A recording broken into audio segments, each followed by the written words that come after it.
From Pacifica, this is Democracy Now! Pressure. We've got to keep making noise, and we've got to keep making sure that the Nigerian government knows everybody's watching. You can't just sit by idly while this happens to your kids. Everybody's watching. Do something.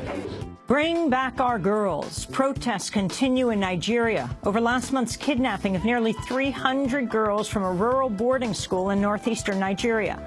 We'll go to Lagos for the latest. Then Occupy on trial. I ended a 40-something hours stay in jail and ended up with all these bruises. Occupy Wall Street activist Cecily McMillan has been found guilty of assaulting a New York City police officer in a trial that critics say should have been about the police assaulting her. She faces up to 7 years in prison. After the trial, she was immediately taken to Rikers Island. We'll speak with her attorney.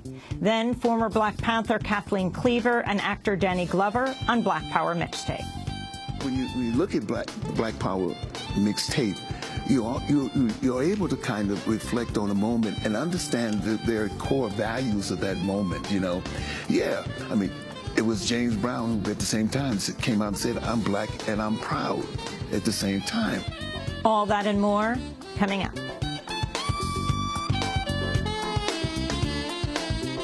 Welcome to Democracy Now!, democracynow.org, the War and Peace Report. I'm Amy Goodman. Ukraine's interior minister says 30 pro-Russian insurgents and 4 soldiers have been killed in the eastern city of Slavyansk as Ukraine continues an assault to reassert control. Ukraine has also sent an elite National Guard unit to the southern port city of Odessa, where 46 people died Friday in clashes between nationalists and pro-Russian forces. White House spokesperson Jay Carney condemned the violence on Monday. The events in Odessa dramatically underscore the need for an immediate de-escalation of tensions in Ukraine.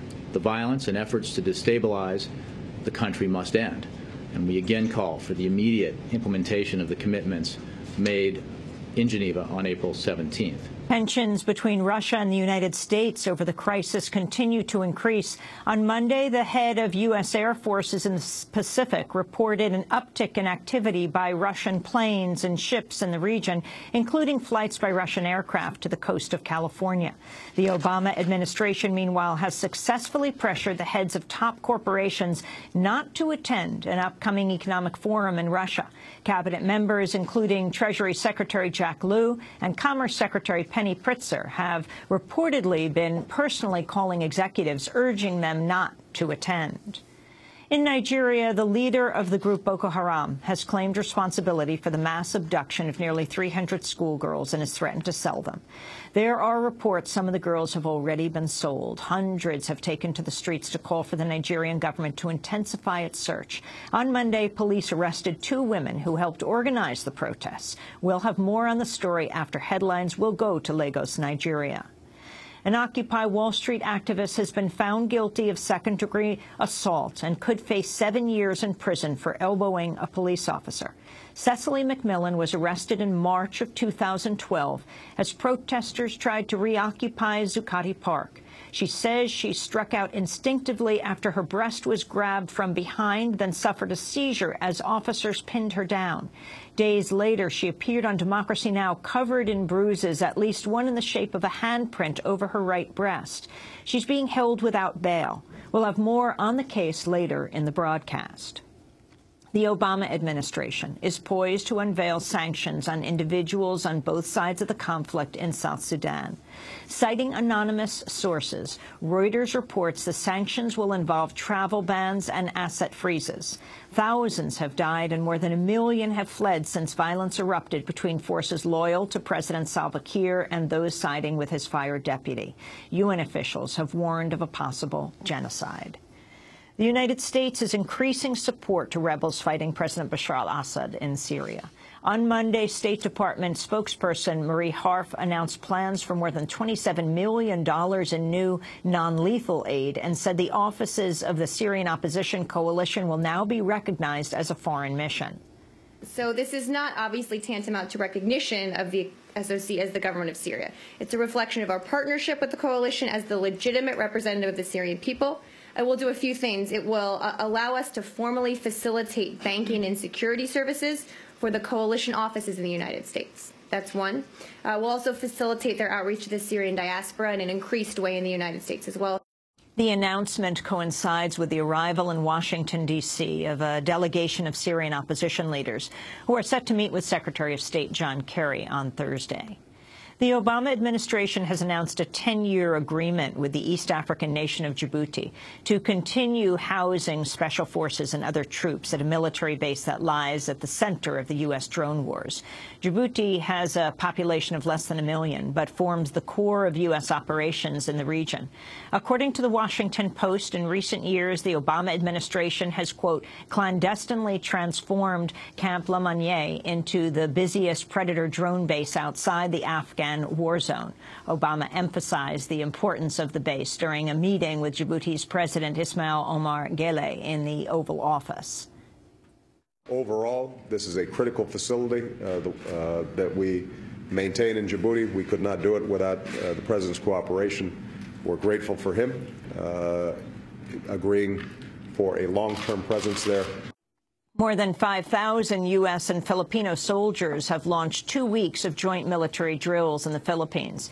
The annual drills opened 1 week after the unveiling of a 10-year agreement to revive the U.S. military presence in the Philippines. On Monday, activists protested the deal outside the Filipino Army headquarters. U.S. forces can come to the Philippines, can use our facilities rent-free, tax-free. They can access anywhere in the country, turning the whole place into a military base. Even private defense contractors are given tax perks. This is a grossly unequal agreement that benefits only the superpower. The former second-in-command of the U.S. nuclear weapons arsenal has been reprimanded and fined $4,000 for using fake poker chips and lying to an investigator. At the time of the incident, Rear Admiral Timothy Giardina was deputy commander of U.S. Strategic Command, which oversees the entire U.S. fleet of nuclear weapons. By accepting his penalty from a superior officer, Giardina avoided a court-martial.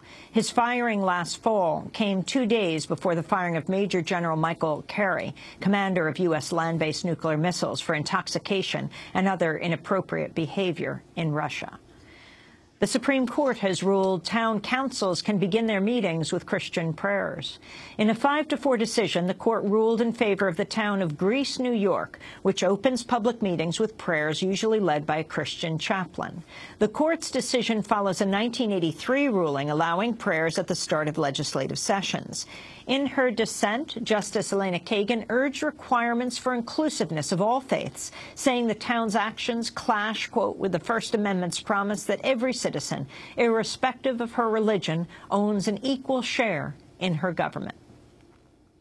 Newly obtained records reveal how the world's largest food service trade group is monitoring the growing mobilization of fast food workers. Internal documents obtained by Salon show the National Restaurant Association, quote, closely monitored social media for any plans or signs of activity, entered several hundred zip codes into a campaign website to locate protests, and tracked changes on the Wikipedia page of a prominent organizer. Known as the Other NRA, the National Restaurant Association is a powerful lobbying group with nearly 500,000 member businesses. Here in New York, hundreds rallied outside the Capitol in Albany Monday in support of a bill that would curb the use of solitary confinement. The HALT Solitary Confinement Act would limit solitary to a maximum of 15 consecutive days compared to the current average of 5 months. The author, professor and activist Cornel West, spoke at the rally. Solitary confinement is torture. That's a crime against humanity. To lock folk up when 60% of them are there for soft drugs, and everybody knows 12% of those on the chocolate side, 12% of those on the vanilla side are flying high in the friendly skies every week taking drugs, but 65% of the convictions are chocolate. That just lets us know that the legacy of white supremacy is still operating in America. That was Professor Cornel West in Albany, New York. And those are some of the headlines. This is Democracy Now!, democracynow.org, The War and Peace Report. I'm Amy Goodman. And I'm Aaron Maté. Welcome to our listeners and viewers around the country and around the world.